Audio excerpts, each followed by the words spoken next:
Hey y'all. Okay, I want to talk about something that happened the other night.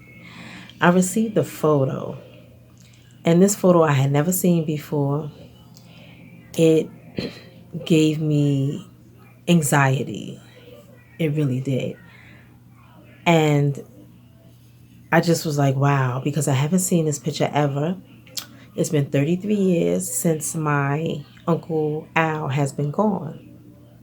Everybody who read the book or saw the documentary, you know that Al, he was special in many ways, and he was, my uncle. He the one who kind of taught me some things as well, about the game. So this picture right here, you got Wild Al, you have Alpo, a guy named John, and you have Jason. John was a real close friend to my uncles. I know his brothers. I know his cousins. We are, really, really cool. But you go Wild Al, Alpo, and Jason. Now, in my book and on the documentary, I called the guy Jacob. Ray Ray's brother, I said his name was Jacob. But in real life, allegedly, Jason is the one who got my uncle murdered. Now, Jason and Wild Al were partners on Edgecombe Avenue doing their thing, making money. Jason was very popular with the girls. He had the jewelry, the clothes, the cars. He had everything. You know, um, I don't know what happened in their relationship. Everything seemed to me have went downhill. Now, at the time, we didn't know why he would do something like that. But a year ago, a good friend of mine who is a very good friend and close friend to that family, Jason and his family, he told me something and he confided in me, and it's something that Jason confided in him.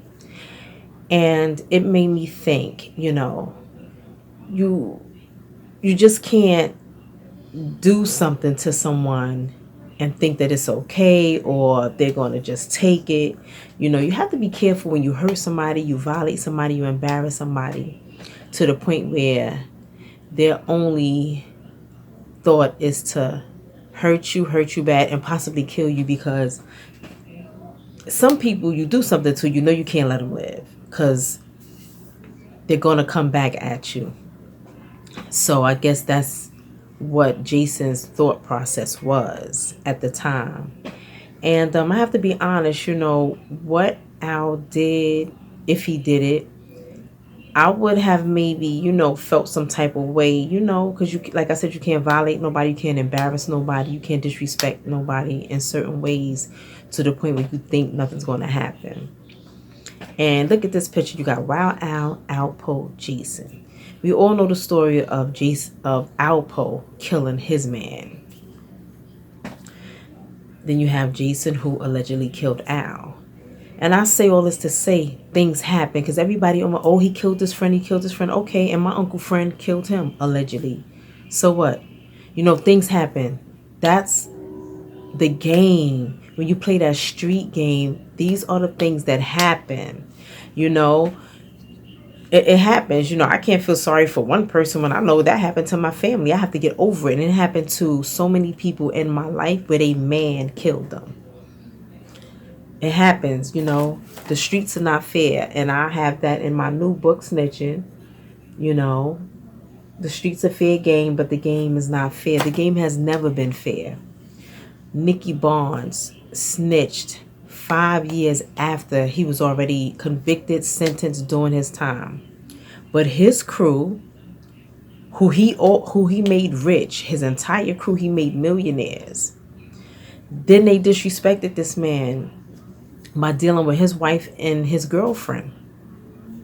5 years later, after they done deaded him, disrespected the man who fed them, he turned around and said, okay, I got something for you. And look what he did. I don't condone it, because right now I really don't care. I don't condone it, but I understand. Again, you cannot disrespect someone and don't think, especially someone that has some type of power, and think that it can't happen. And that's what he did. He came back with a vengeance, Nicky Barnes. But anyway, again, with you got Alpo, you got Jason, and now Rich Porter and Wild Al no longer here. And again, everybody were friends, almost like brothers, so and so, but not really, because people again on you come on my page, oh, his friend, and they was friends for years. No, either one of them, people didn't come out the sandbox together. So y'all use that friend word too loosely. They were associates. But it just goes to show that sometimes you can't trust people. It is what it is. You can't. You have to understand and know the people that's around you. Well, back then, now, and that's what my book is about too. Getting out the game. You really should not be in the game because it's not fair. And times have changed tremendously. To the point where people are just telling for small things. I mean, somebody getting charged or locked up for weed, they ready to say, oh, I know about a murder. And that's what my book is about. I don't condone snitching, or I'm not praising anybody. I'm not on nobody's side. The book is about getting out the game. That's what you should be doing. As grown ass black men of a certain age who've been in the game or in the streets, you have to understand my plight. You have to understand what I'm saying. It's like, get out, or you're going to get told on. And it's on you. That's not condoning it. That's just being a realist. It can and it will happen. So, and that's what I am, a realist. I'm not, again, praising anyone or condoning it, because at the end of the day, I really don't care anymore. I'm doing something totally different. I deal with someone who does something totally different. And at a certain age, it's like you have to change. It's definitely time for change. So, yeah, this picture, man, it really shook me up a little bit. Really shook me. It shook me up, and then it made me smile because I was so happy to see Al, But yeah, I was happy to see Al. Yeah, I was so happy to see him, and yeah, so that's what this is.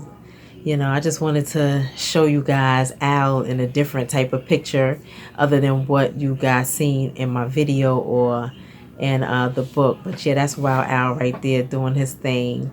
Yeah, but anyway, like, share, subscribe. Thank you for riding with me, guys, and yeah, I'll talk to you soon.